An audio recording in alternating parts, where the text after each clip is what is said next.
berdoa. Silakan. Ya, baik.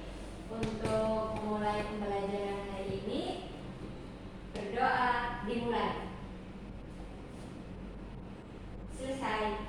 Baik, terima kasih kepada ketua kelas. Selanjutnya setelah kita berdoa akan Bapak mengadakan absen dulu. Untuk pagi hari ini siapa adakah yang tidak berangkat? Berangkat semua, Pak.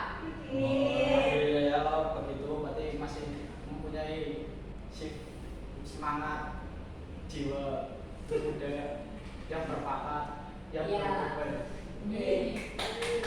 Baik, untuk pelajaran pagi hari ini akan menjelaskan tentang menciptakan kembali teks anekdot dengan memerhatikan struktur dan kebahasaan. Sebelum kepada inti pembelajaran, kemarin kan sudah membahas tentang teks anekdot. Apakah anak-anak ada yang masih teringat apa itu teks anekdot? Oh, tidak ada ya. Namanya di rumah nggak pernah belajar ya? Malam tidak belajar, Pak. Mati lampu. Oh, berarti karena gangguan listrik. Iya. Memang tidak bisa diduga-duga ya. Iya. Baik, jadi untuk mengingatkan kembali tentang materi yang kemarin, Bapak sini akan menjelaskan. Yang pertama, tadi untuk pagi hari ini masih mengikuti materi yang kemarin. Jadi karena malam tidak belajar, maka Bapak menyampaikan kembali apa itu teks anekdot dari awal. Ya, Pak. Apakah siap anak-anak? Siap. Baik, yang pertama teks anekdot. Nah, teks anekdot ini pengertiannya merupakan cerita singkat yang menarik. Mengapa dikatakan cerita singkat dan menarik? Yaitu karena cerita ini lucu dan mengesankan. Biasanya mengenai orang penting atau terkenal dengan berdasarkan kejadian yang sebenarnya. Kemudian dalam buku teks dalam kajian struktur dan kebahasaan tahun 2018 karya Taufikur Rahman, teks anekdot ini cerita singkat yang di dalamnya mengandung unsur lucu, humoris, dan mempunyai maksud untuk melakukan kritikan. Jadi teks anekdot ini biasanya digunakan untuk mengkritik namun dengan cara yang halus. Selanjutnya dari lanjutan teks yang tadi, bahwa teks anekdot ini biasanya bertopik tentang layanan publik, politik, serta lingkungan dan sosial. Namun dalam teks anekdot ini tidak hanya berupa cerita, namun bisa berupa dari dialog satu orang dengan orang lain, seperti yang sudah tertera di situ, bahwa tidak hanya cerita namun bisa dialog antar dua tokoh. Selanjutnya, nah untuk selanjutnya setelah membahas apa itu tadi teks anekdot, selanjutnya struktur teks anekdot. Baik, untuk struktur yang pertama ada abstrak, yang kedua orientasi, yang ketiga krisis, yang keempat reaksi, dan yang terakhir koda. Nah, apakah ada anak-anak yang tahu apa itu abstrak? Tidak ada. Ya sudah, nanti jelaskan kembali. Abstrak ini menggambarkan isi teks secara umum agar pembaca memberikan ilustrasi isi cerita. Jadi biasanya pembacaan ada awal. Nah, awal itu disebut abstrak. Jadi jika pembaca membaca cerita di awal itu, ya awalan itu berarti abstrak. Kemudian yang kedua orientasi. Yang orientasi ini yaitu awal kejadian pada cerita atau juga bagian yang menjelaskan tentang latar belakang peristiwa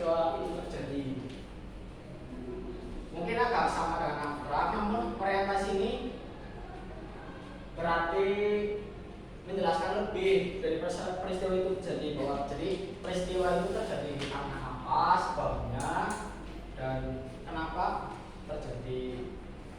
Kemudian ketiga, krisis. Setelah abstrak dan orientasi, krisis ini merupakan bagian menjelaskan mengenai pokok masalah utama dalam cerita. Jadi inti atau isi cerita itu kan pasti ada ya. Nah, isi cerita itu yang utama, pokok masalah cerita utama itu disebut krisis. Kemudian yang keempat, reaksi. Setelah abstrak, orientasi, krisis, selanjutnya reaksi. Nah, reaksi ini bagiannya melengkapi penyelesaian masalah. Jadi misalnya di krisis mempunyai masalah, pokok masalah tentang apa, itu di reaksi mendapat pelengkap untuk menyelesaikan masalah. Dan yang terakhir, koda. Koda ini yaitu bagian penutup cerita teks anekdot. Jadi setelah ada abstrak sebagai awalan, orientasi sebagai peristiwa, latar belakang peristiwa, dan krisis menjadi pokok masalah utama, reaksi menjadi pelengkap penyelesaian masalah, dan yang terakhir koda sebagai penutup cerita teks anekdot. Selanjutnya ciri-ciri teks anekdot. Harusnya ciri-ciri ini kan sebelum struktur ya, namun salah malah struktur terlebih dahulu. Jadi tidak apa-apa ya, karena baik, ciri-ciri teks anekdot. Nah, ciri-ciri ini yang pertama bisa menghibur atau mengandung tahu pembaca atau benda. Jadi ini teks anekdot ini bisa membuat orang tertawa dan merasa bahagia. Yang kedua, untuk menyampaikan kritik halus yang tidak menyinggung pembaca atau yang diceritakan. Yang ketiga, sebagai media penyampai pandangan. Dan yang keempat, menampilkan tokoh-tokoh yang dekat dengan kehidupan sehari-hari. Baik, yang selanjutnya menceritakan kembali isi anekdot dengan pola penyajian yang berbeda. Jadi untuk yang pertama ini kan setelah memahami batasan anekdot berupa isi, struktur, dan ciri kebahasaannya, untuk dapat menulis teks anekdot dengan baik itu terlebih dahulu sebaiknya belajar dulu menuliskan kembali teks anekdot yang pernah didengar atau yang telah anak-anak baca.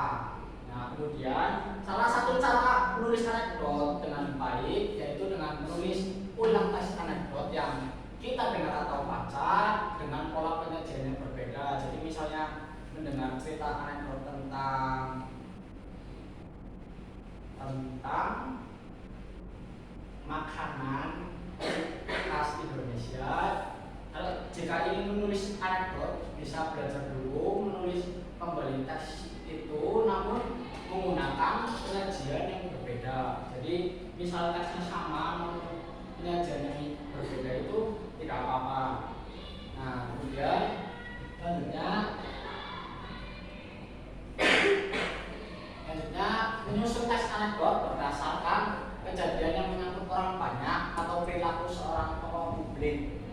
Dalam menyusun anekdot ada beberapa hal yang harus ditentukan terlebih dahulu. Hal tersebut penting dalam pembuatan teks anekdot. Yang pertama yang harus ditentukan yaitu menentukan tema, kritik, kelucuan, tokoh, struktur, alur, dan penyajian teks anekdot. Langkah-langkah ini memudahkan untuk belajar menyusun teks anekdot. Baik, terima kasih untuk waktunya pagi hari ini. Anak-anak sudah bisa berangkat dan memperhatikan apa yang mau jelaskan. Sebelum kita menutup pembelajaran hari ini, silakan untuk kelas mengajak teman-teman untuk membaca doa penutup untuk menjadi pengakhir pembelajaran hari ini. Silakan. Untuk mengakhiri pembelajaran hari ini, mari kita berdoa terlebih dahulu. Berdoa dimulai. Berdoa selesai. Baik, terima kasih untuk ketua kelas. Cukup sekian pembelajaran hari ini. Jika ada salah kata, mohon maaf. Wabillahi taufiq wal hidayah. Wassalamualaikum warahmatullahi wabarakatuh.